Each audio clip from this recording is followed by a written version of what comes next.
Happiness is a manga that might be a hard sell for some when they hear the description of vampire manga, or the common comparison to Tokyo Ghoul. Admittedly, when I first heard of it a few years back, I had some hesitation given the influx of vampire stories in the 2010s. Like zombies, I was kind of done with them. I thought that media was kind of overridden with stories about them and everything, and they were becoming very, very mainstream. When I was younger, I had loved Buffy the Vampire Slayer and stuff like Blade.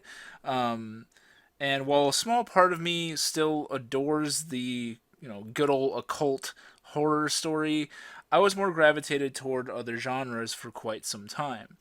It wasn't until I saw the author's name and, of course, the amazing cover art in the series and decided to dive right in. Shuzo Oshimi currently sits next to Makoto Yukimura atop my favorite mangaka list.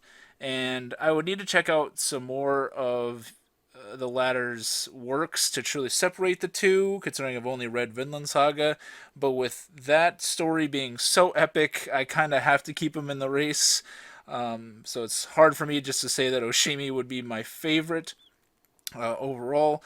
Uh, I've read two of Oshimi's works to completion, the first being Aku no Hana, or The Flowers of Evil. That manga changed how I look at the medium. It really did. It was the first time I had experienced emotion while reading a manga that actually made me physically have to stop reading and ponder the situation in my head, like what the characters were going through, and just made me feel. It might sound cliche, but made me feel things, man. The best description I would say that best captures the feel that Oshimi's works have is delightfully unsettling. The man is a genius at making the reader feel on edge, worried, and at times even awkward when they are immersing themselves into the world of their main character. And happiness is no different. Oshimi deals heavily with the trials of reality. That is, he loves exploring the concept of maturity, gratification, and self worth, and spins all of these ideas into some of the most uncomfortable scenarios that I've ever read. Happiness cemented my belief in this power that Oshimi had over me, even in the first volume. You get a sense of awkward reality involved in the supernatural vampire tale. Without spoiling too much, one of the main characters is this guy named Okazaki, who is a bully teen, pretty generic. But one night he just very, and the story does this very quickly, gets turned into a vampire by this strange young girl. He proceeds to go through a slow change and has urges that grow harder and harder to control. The first time I had experienced that awkward pause scenario that I mentioned before was when he begins to smell something at his school while he's starting to notice changes about himself, and he just senses this strong aroma and he can't shake it off. The curiosity of the fragrance drills deeper and deeper into his head until he gets close enough to a girl in his class that he finally discovers the source of the smell. Her period. Yeah, Oshimi is definitely an odd guy, not afraid at all to depict that awkward reality in an oddly sexualized, tense scene. If you've read Flowers of Evil, similar things happen that drive the reader to sort of cringe. But this scene will stay in my head forever for just the sheer realistic cringiness factor of it. Uh, like, a vampire would definitely be attracted to blood, clearly. But I never thought, and have never seen it depicted in any media, that he would smell that sort of thing, and I never thought anybody would showcase that sort of desire in such a perverse manner. But Oshimi really isn't scared of doing that at all. That's one thing that I really like about his work. He is not really afraid to make you feel uncomfortable. He doesn't, at least in what I've read so far, he doesn't really go like offensively over the line, but he comes like pretty close in an effort to make the scenes very memorable.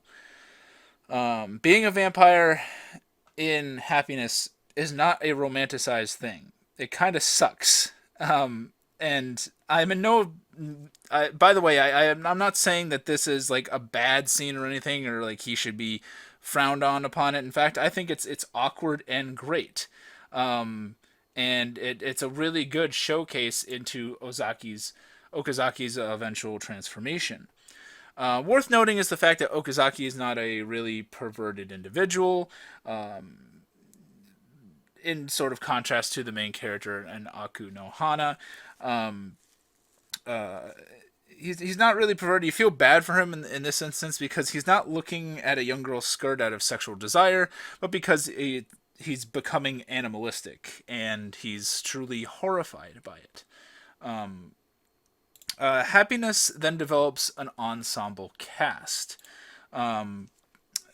For the rest of the story, it sort of shifts perspectives, and there's even an interesting time skip that happens, I believe, around volume 5.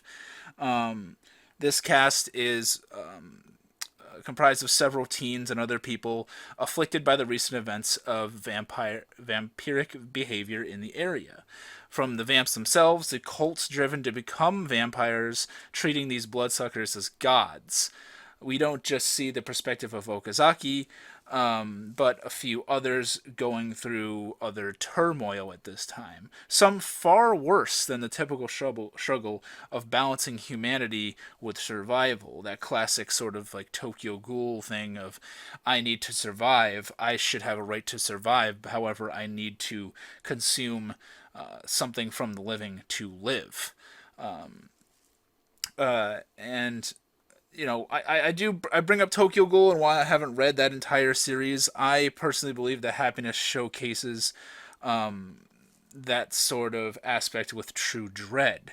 I think I'm going to go on a limb here and say that it does sort of a better atmospheric job than Tokyo Ghoul does. It doesn't really have the fights. It's not really the sort of action type manga that Tokyo Ghoul can be at times, but it is definitely more about losing your humanity and trying to cling to it as it starts to slip away from you. Some very harsh things happen to the characters in this manga, and they bear many physical and mental scars. Despite the name, this is not a happy story. This is as real as a vampire story could likely be in our world, albeit with some changes to the vampire biology that I don't really want to spoil. But these vampires are unique, and while being one seems to be quite the power, the overall message is that being an immortal would really kind of suck. You watch the world around you change, and you can never really be in meaningful relationships without the eventual heartache of your partner or friend or whoever dying while you live forever, unless they join you in this like seemingly never-ending existence. I don't think Oshimi is the first or the last to critique immortality in this manner, but it is impactful. This manga is a short one, only 10 volumes and about 50 chapters long, which I know for many of you could be as little as one sitting. Please try it out. Trust me in that it is atypical. It is unique. Happiness will make your skin crawl at times and leave you close to tears at others. I do wish that the series was a bit longer.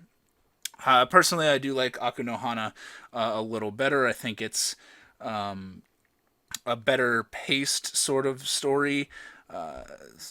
Some reveals in the final chapters of Happiness could have been a little more fleshed out, in my opinion, although I am very glad that they happened. Volume 10 in particular was very, very satisfying to read. It's overall, it's an amazing read with stunning artwork that left me truly happy. If you've read Happiness or any work by Shuzo Oshimi, let me know your thoughts on it down below. Thank you to everybody that supports me on Patreon. If you would like to join the Patreon, I'll have a link to that in the description box. Thank you so much for watching. My name is Miasma, and I'll see you next time.